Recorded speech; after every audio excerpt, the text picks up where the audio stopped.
in fintech, and I'd like to invite my two panelists, Nadine and Simon. Please join me. Thanks.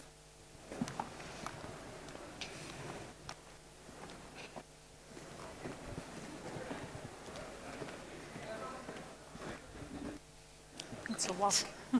Yes. So before we begin, I'd like a quick round of introductions. What you do, where you're coming from. Of course.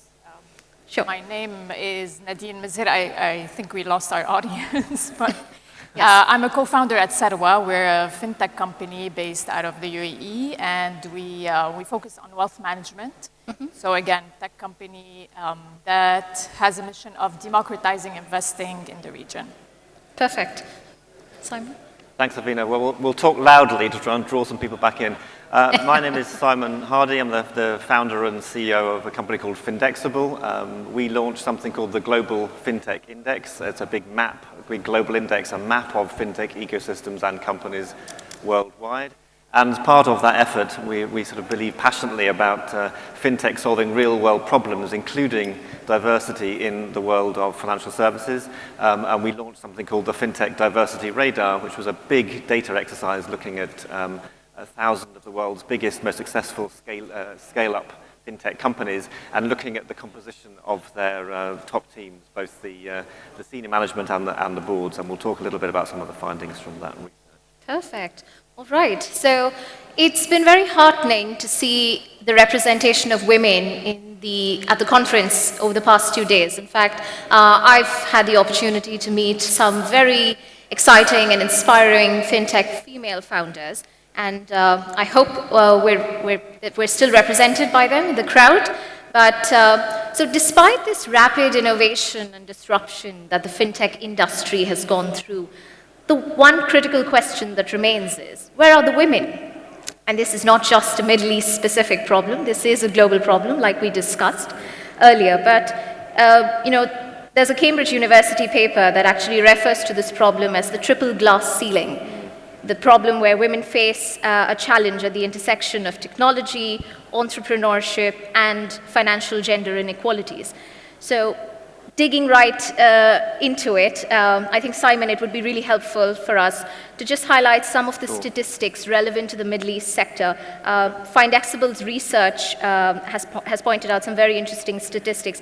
What are the trends that you've noticed regarding the representation of women in fintech, Middle East, and how that is in comparison to other regions? Yeah, thanks, Laveena. That's an important sort of starting point. I mean, the question is, where are all the women? Where are you?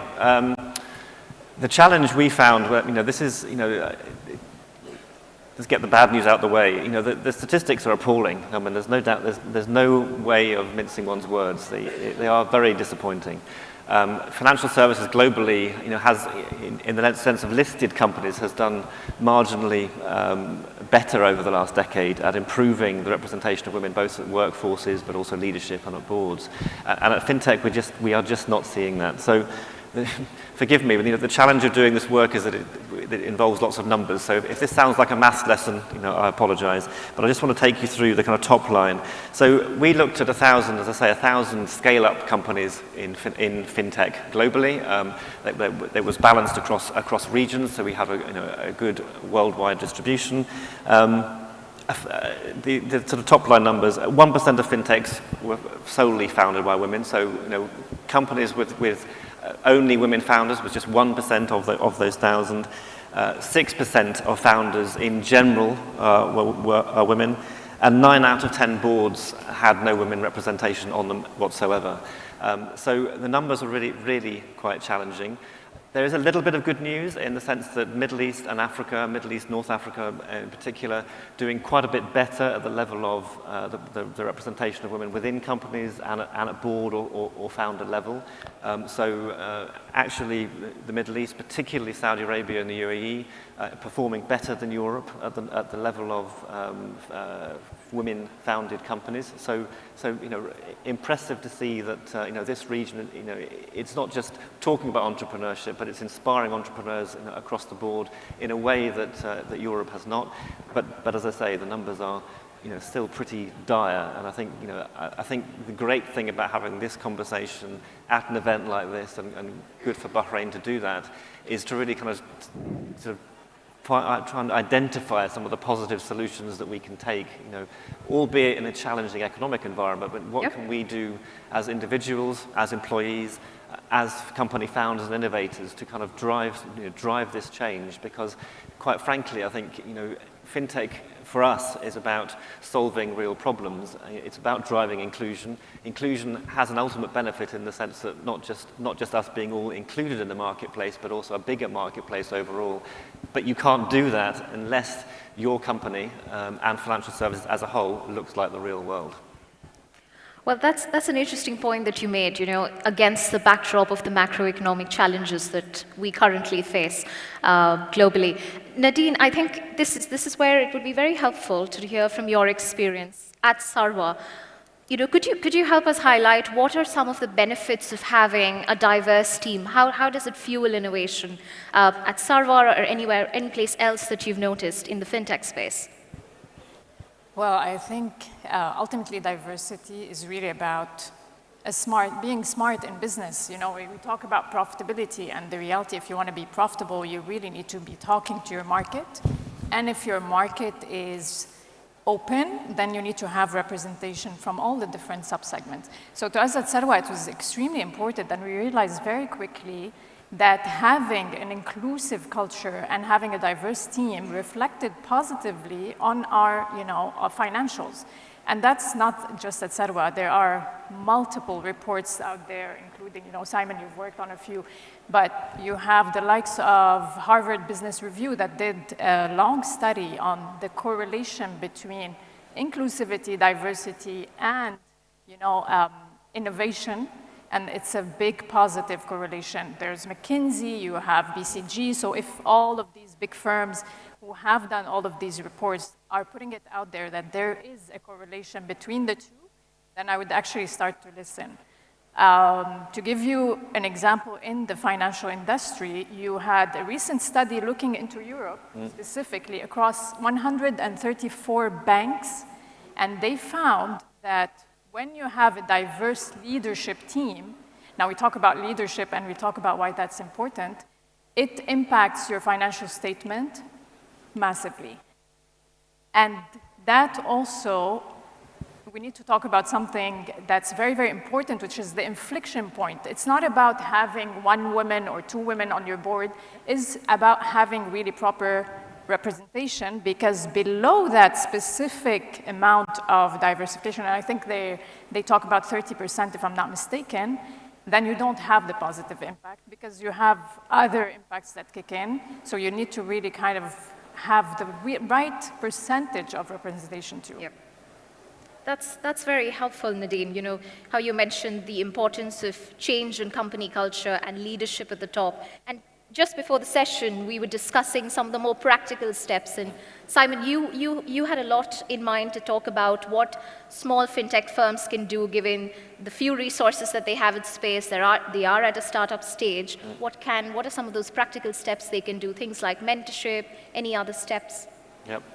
Thanks, Laveena. So, I mean, the big problem is, firstly, measurement.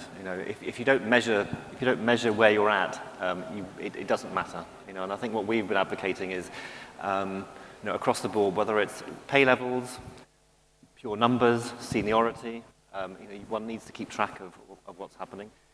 I think we were talking, Nadine, about it's starting at the top. The company culture is very important. What we were also seeing in the research and with other research with other partners that we've done is that if there's no intention, these things don't change. It has to be driven from the top. It has to be thought about carefully. Of course, not to let the industry off the hook, but it's a challenging world out there. It's particularly this last 18 months. Funding is tough. Customers are stretched. The economy is going through a rougher patch. So, companies are fighting for survival, and unfortunately, what we're also seeing over the last 18 months is diversity, equity, and inclusion initiatives have fallen off the list of priorities. There are just too many other things to do. listed companies have the kind of advantage of being able to take sort of substantive actions and being regulated, and small companies just don't have those resources in many cases. So mentorship, both the kind of combination, very powerful combination of a leadership that thinks about this stuff, is thinking about not just about the product, but also about the kinds of people that their customers are going to buy from is important. Thinking about the talent and supporting the talent when they get it is also vitally important. There are lower cost things that one can do. Mentorship and networking programs are a big part of that. My sister, funnily enough, a couple of months ago was speaking at an AWS event, at a very high-profile data event hosted by the Natural History Museum of London. She was on a panel, a big panel, very senior people, and quite nervous about it. Did a great job. And afterwards, the really nice thing that AWS did, there were 3 women on the panel. They created these avatars of women data warriors, which they could use, and they posted out on social media. And it's a small thing, but it goes a lot to driving back, giving confidence to people, and I think that's a big part of it. And just a final word, that confidence thing is so crucial. I think it gets overlooked.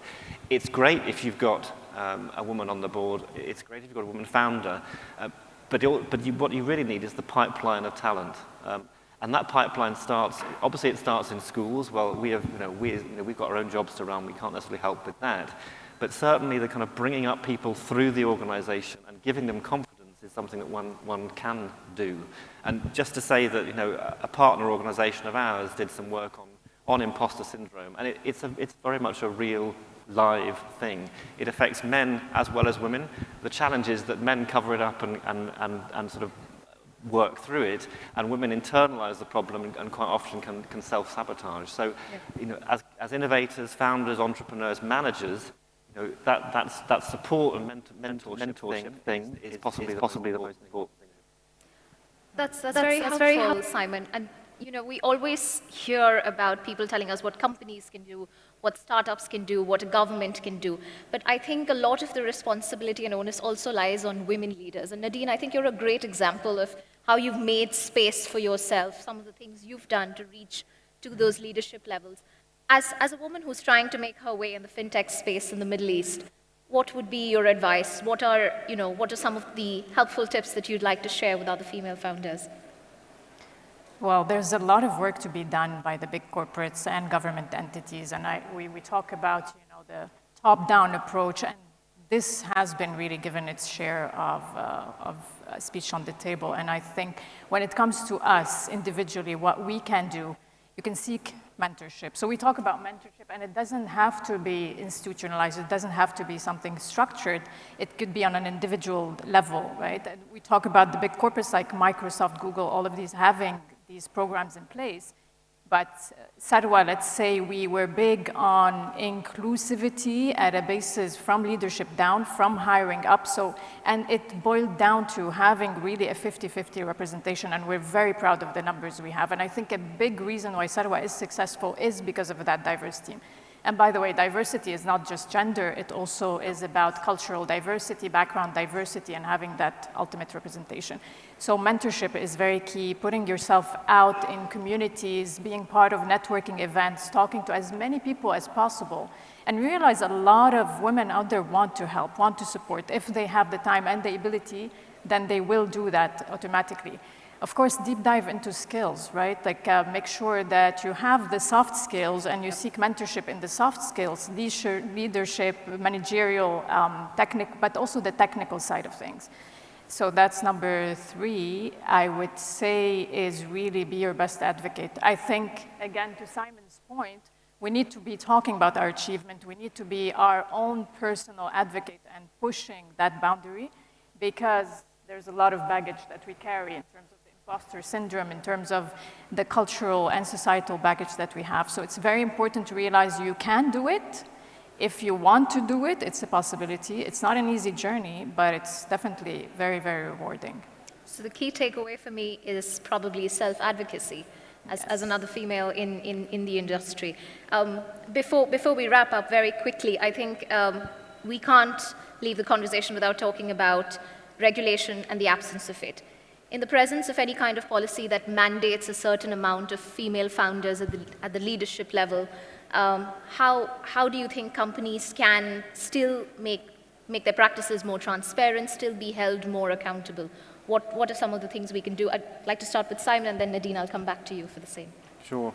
Well, the simple thing is that ultimately, it's a hard ask to expect the regulator to come in, although in the long term, if we really want to see a substantive change, that is going to be the only way. I mean, we've been talking about diversity broadly, and particularly women in financial services, women in fintech, women in tech for a long time, and the numbers just don't budge. And in fact, they're going back the wrong way, I think, as we were talking earlier. It's got to be, you've got to measure it. There's got to be the sentiment that this does matter, and a focus on the fact that in the longer term, and this is part of the challenge, in the longer term, you create better, more valuable, more profitable companies. So to sort of think about it holistically, and I think do whatever it takes to kind of drive that message home to your teams. That's really what I think that is the most that one can do. And of course, some of the bigger technology companies, I think Apple in particular, Salesforce possibly also, they do think about work-life balance quite holistically. So the advantage of smaller, more agile technology companies is that they can offer that. The hybrid working model does work. Quite a lot of these companies are born digital to take advantage of that. But ultimately, the level of the support from senior management to help people of all ethnicities, genders succeed through the organization, that's the most valuable thing that can be done. And I think we collectively have a responsibility to do that. It's the only way that we're really going to see kind of change and ultimately build sort of the kind of industry that is representative of the wider world. I love what Simon said about collectively having that responsibility, and I think it cascades down to that.